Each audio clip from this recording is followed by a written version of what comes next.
Alright, what's going on, guys? It's your boy Swalton here, and I'm back with another movie review. Now, I haven't done this since I believe I reviewed John Wick. I'm pretty sure I gave that an 8.5. I'm not exactly sure. I probably would have to go back to that video to double check, but I'm pretty sure I gave it around the 8 range. Now, today I'm actually reviewing Joker, which I saw earlier today, as a matter of fact, and I'm doing this completely unscripted because I feel like my reviews are more genuine. I did John Wick Chapter 3 unscripted as well, but my Batman Superman vid was scripted, and I kind of just like the feel of off the top of my head videos, regardless of if it doesn't flow as well as a scripted video.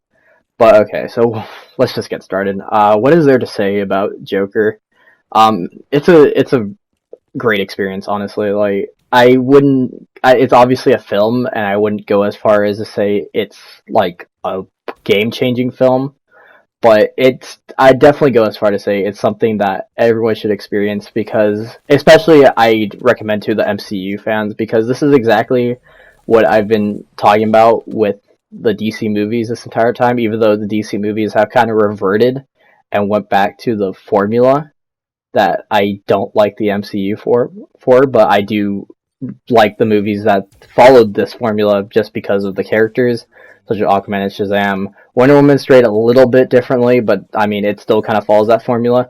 But that's the reason why I actually appreciate Batman Superman so much, because I don't really like the superhero formula, like the black and white hero versus villain, like I like the more gray area where they touch topics and do something more interesting.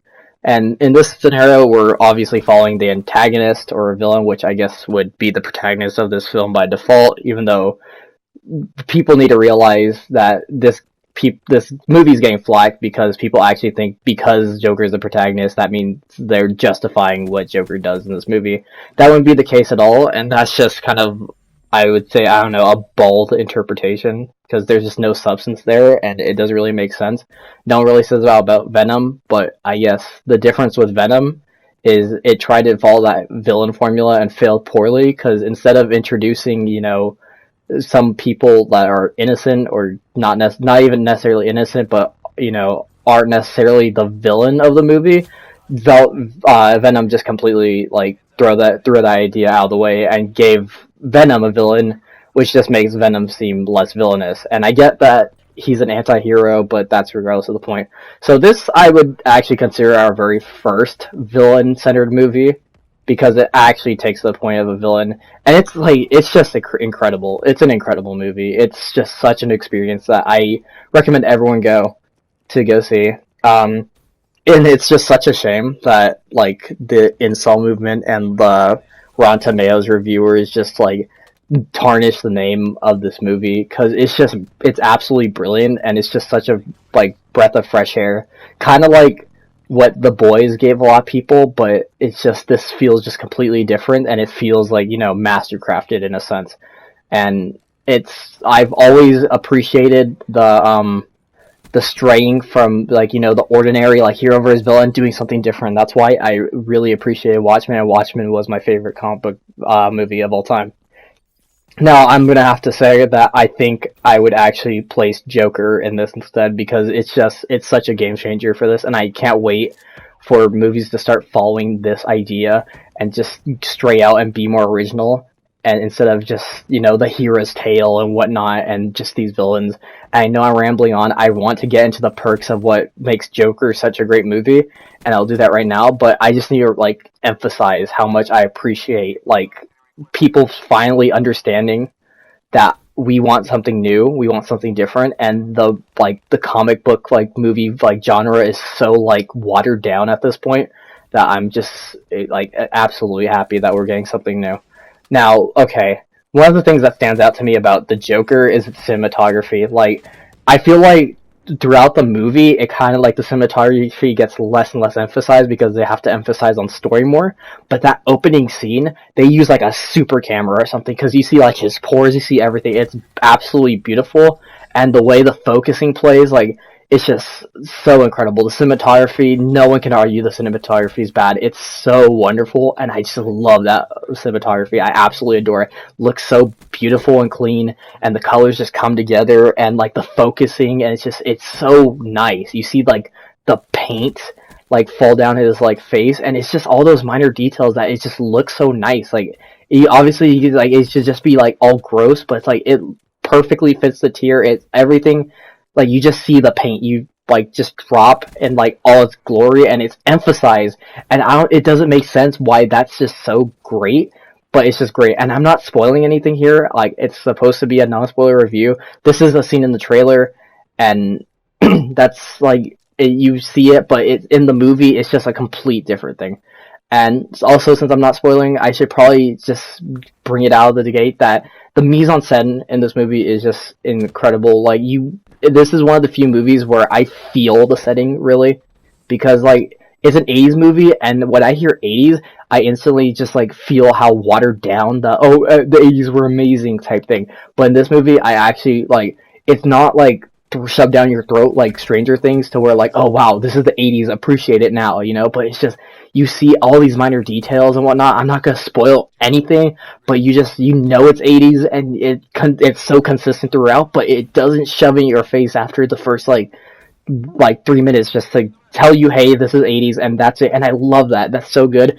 I like how it stays consistent, but it doesn't just like hold my hand and walk me through the whole movie saying, look, 80s reference. And I also like that. I also like that, speaking of reference, that there's just like, it's not a comic book movie that like, hey, look, if you paid attention to this wall, you'll see this like crazy comic book reference. Like, honestly, I haven't looked into the movie enough to see if that's even there, because for all I know, there could be like some, I don't know, like Simon Trent like Easter egg, you know, because like he was a popular like superhero like Batman growing up. I don't know, but like regardless, it's not something you pay attention to. So that's why I like how it's completely strays away from that. The story is just so great. Like, you know, it's something new. I don't like being I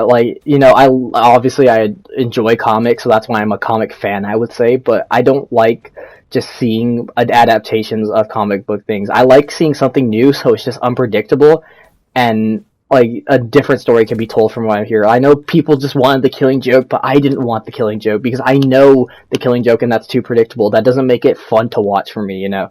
So that's just like, I'm glad that they went with a completely original story that was developed for this movie, and it brings a whole different legacy to the character at this point. And I'm glad it went like, it wasn't necessarily comic accurate, you know. It's just all these little details that you get to learn. It's like learning a new character, but like you still have that same basis that made that character the character.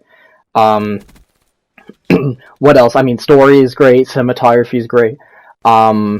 It's great pacing, you know, you're always intrigued. I don't like, it's just everything about this movie is good. The soundtrack is amazing. Like it repeats like like a couple songs of the soundtrack, but it's like it ties into the story, you know.